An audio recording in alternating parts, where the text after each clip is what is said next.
चिड़िया अपने छोटे से घर में अपने बच्चे कुकू और गुड़िया के साथ रहती थी। चिड़िया का एक आम का वृक्ष था। बच्चों, आप दोनों घर पे ही रहें, मैं आम के पेड़ से आम लेकर आती हूँ। नहीं मम्मा, हम अपने आम के पेड़ के पास हम भी जाएंगे। हाँ मम्मा, हम भी चलेंगे आपके साथ।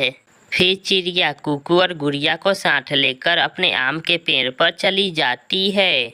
कुकू और गुड़िया, यही है हमारा आम का पेड़। तब मम्मा, हम इस पे से आम खा सकते हैं? हाँ बेटा, जब अपना ही है तो डरना क्या। फिर वो दोनों आम खाने लगते हैं। मम्मा, ये आम तो बहुत स्वादिष्ट है। वाह वाह, मजा ही आ गया आम खाकर। हाँ मम्मा, सच में ये आम बहुत स्वादिष्ट है। ऐसे वो दोनों आम खा लेते हैं। बच्चों चलें, अब हम घर जाते हैं। चिड़िया एक आम तोड़ लेती है और अपने बच्चों को साथ लेकर घर चली जाती है। मम्मा, अब हम हर रोज आपके साथ आम के पेड़ के पास जाएंगे। फिर अगले दिन कुकू को बुखार आ जाता है। मम्मा, न जाने क्यों मेरा शरीर गर्म सा लग रहा है। फिर चिड़िया कुकू का शरीर छूकर देखती है।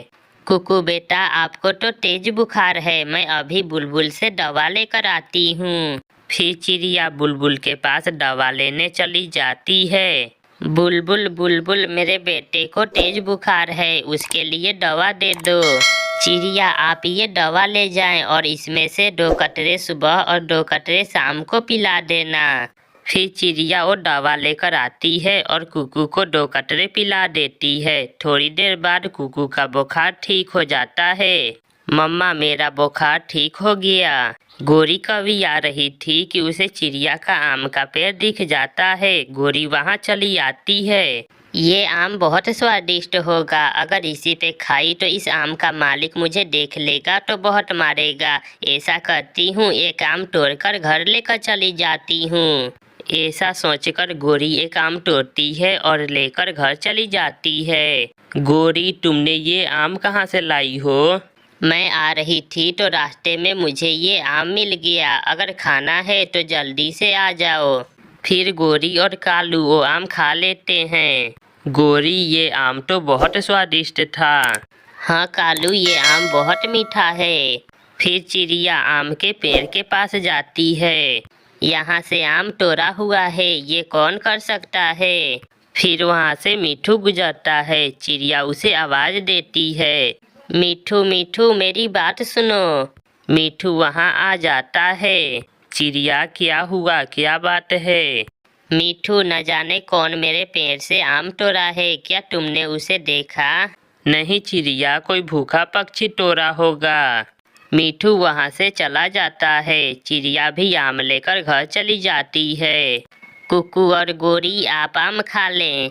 फिर वो दोनों आम खा लेते हैं। फिर अगले दिन गोरी ऐसा ही करती है। इस बार गोरी एक नहीं बल्कि 2 आम तोड़कर घर लेकर चली जाती है। गोरी, क्या आज रास्ते में तुम्हें 2 आम मिल गए?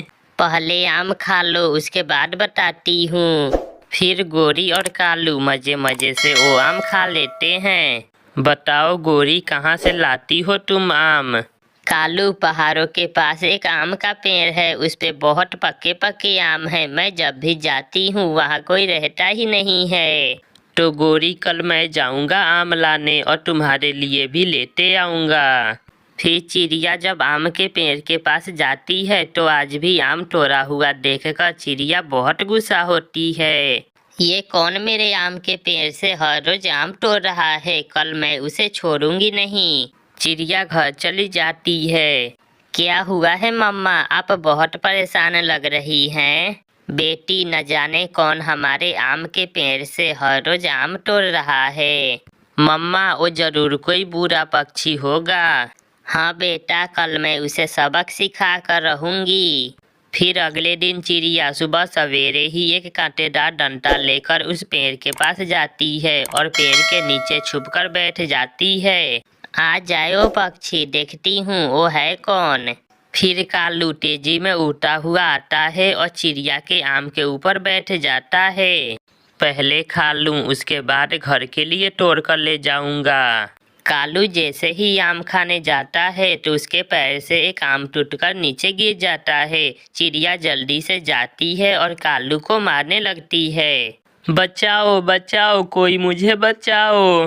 दुष्ट कौवे, तुम ही हर रोज मेरे आम के पेड़ से आम चोरी कर रहे थे। आज मैं तुम्हें छोड़ूंगी नहीं। नहीं चिड़िया, आज तो मैं पहली बार आया हूँ। इसके पहले हर रोज गोरी आम चोरी कर रही थी।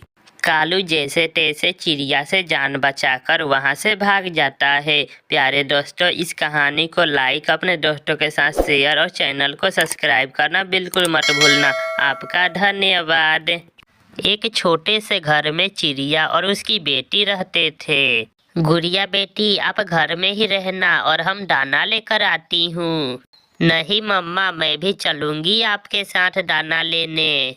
नहीं बेटी, अगर पास में दाना ना मिले तो हमें दूर दूर तक जाना होता है दाना लेने, आप थक जाओगी। नहीं मम्मा, मैं नहीं थकूंगी। चिड़िया के बहुत माना करने के बाद भी गुड़िया नहीं मानती और वो दोनों दाना के तलाश में इधर उधर घूमने लगते हैं। बहुत कोशिश के बाद गुड़िया को एक पेड़ पर एक अमरूद मिल जाता है। मम्मा देखी, मैंने एक फल खोज दिया। हाँ बेटी, आपकी नज़र बहुत तेज है।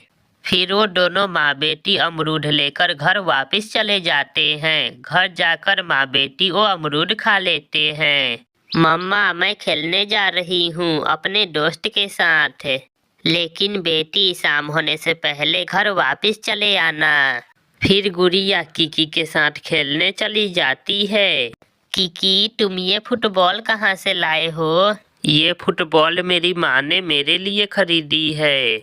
फिर वो दोनों फुटबॉल खेलने लगते हैं और शाम होने से पहले पहले घर के लिए उठते हैं। थोड़ी दूर एक पेड़ पे गुड़िया को एक बैग दिखाई देता है। गुड़िया वहाँ चली जाती है। ये बैग किसका गिरा हुआ है? ये जरूर किसी अमीर पक्षी का गिरा होगा। मेरी माँ कहती है कि रास्ते से मिली हुई चीज हमारी नहीं होती। मैं ये अपनी माँ से जरूर दिखाऊंगी।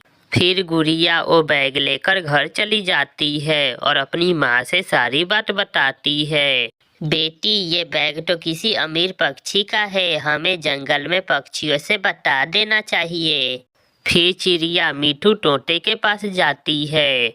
मीठू मीठू, मेरी बेटी को एक बैग मिला है, अगर कोई वो बैग खोजे तो बता देना। ठीक है चिड़िया बहन, अगर कोई पूछेगा तो बता दूंगा। ये बात गोरी कवि के कान में चली जाती है। गोरी कवि से तो अब रहा ही नहीं जाता। कालू कालू, सुना है मैंने कि चिड़िया को एक अमीर आदमी का बैग मिला हुआ है, क्यों ना वो बैग हम ले लें। वो चिड़िया बहुत चालाक है, वो ऐसे किसी को बैग देने वाली नहीं है। मैं उससे भी ज्यादा चालाक हूँ, देखती हूँ वो बैग कैसे नहीं देती है। फिर गोरी जल्दी से चिड़िया के घर जाती है। चिड़िया, जो बैग तुम्हें मिला है वो बैग मेरा है, लाओ वो बैग मुझे दे दो। गोरी शांत हो जाओ, तुम्हारा बैग तुम्हें ही मिलेगा, कोई और नहीं ले जाएगा। चिड़िया जानती थी कि गोरी एक नंबर की झूठी और लालची कवि है, इसलिए चिड़िया वो मिला हुआ बैग नहीं बल्कि अपना बैग लाकर दिखाती है। गोरी, क्या तुम्हारी बैग यही है? हाँ हाँ चिड़िया, ये बैग मेरा ही है। गोरी, तो तुम्हारा बैग मुझे नहीं बल्कि किसी और को मिला है, ये मिला हुआ बैग नहीं बल्कि मेरा बैग है, जाओ अपना बैग किसी और के घर देखो। गोरी बहुत शर्मिंदा होती है और वहाँ से चली जाती है। फिर एक दिन जंगल में एक चील आती है, वो कबूतर के पास जाती है।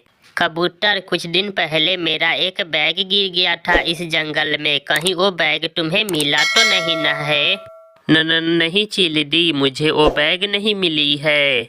फिर चील आगे बढ़ती है। मीठू घर के बाहर ही बैठा हुआ था। चील मीठू के पास चली जाती है। तोते, मेरा बैग इस जंगल में गिर गया था, कहीं वो बैग तुम्हें मिला तो नहीं न है?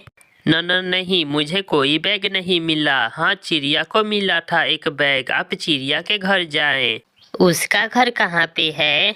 आगे आगे बरगद के बड़े पेड़ पर। फिर चील वहाँ से उड़ती है और चिड़िया के घर जाकर दरवाजे पर दस्तक देती है। चील दी, आप अंदर आ जाएं। चील घर के अंदर चली जाती है। चिड़िया, मेरा एक बैग इस जंगल में गिर गया था, क्या वो बैग तुम्हें मिला है? हाँ चील दी, एक बैग मुझे भी मिला है, रुकिए अभी दिखाती हूँ। फिर चिड़िया चील के साथ भी ऐसा ही करती है, वो अपना बैग दिखाती है। नहीं चिड़िया, ये मेरा बैग नहीं है, मेरा बैग तो संतरे कलर का है और उसमें गहने और पैसे हैं। मुझे माफ कर दे चील दी, ये मिला हुआ बैग नहीं है बल्कि ये मेरा बैग है। इस जंगल में बहुत लालची पक्षी हैं, जो इस बैग को अपना कहेगा इसका मतलब वो बैग उसका नहीं है। फिर चिड़िया जो बैग मिला हुआ था वो लेकर आती है। चील दी, क्या ये है आपका बैग? हाँ हाँ चिड़िया, यही है मेरा बैग। फिर चील अपना बैग खोलती है, वो उसमें अपना सारा सामान देखकर चील बहुत खुश होती है। चिड़िया, तुम्हारे जैसे ईमानदार पक्षी मैंने पहली बार देखा है, लो ये पैसे रख लो, तुम्हारे काम आएंगे। नहीं चील दी, ये आपके पैसे हैं, हमें पैसों की कोई जरूरत नहीं है। नहीं चिड़िया, आप इसे रख लो, गुड़िया की पढ़ाई में आपकी मदद मिलेगी। ऐसा कहकर चील अपना बैग लेकर वहां से चली जाती है। प्यारे दोस्तों, इस कहानी को लाइक, अपने दोस्तों के साथ शेयर और चैनल को सब्सक्राइब करना बिल्कुल मत भूलना। आपका धन्यवाद।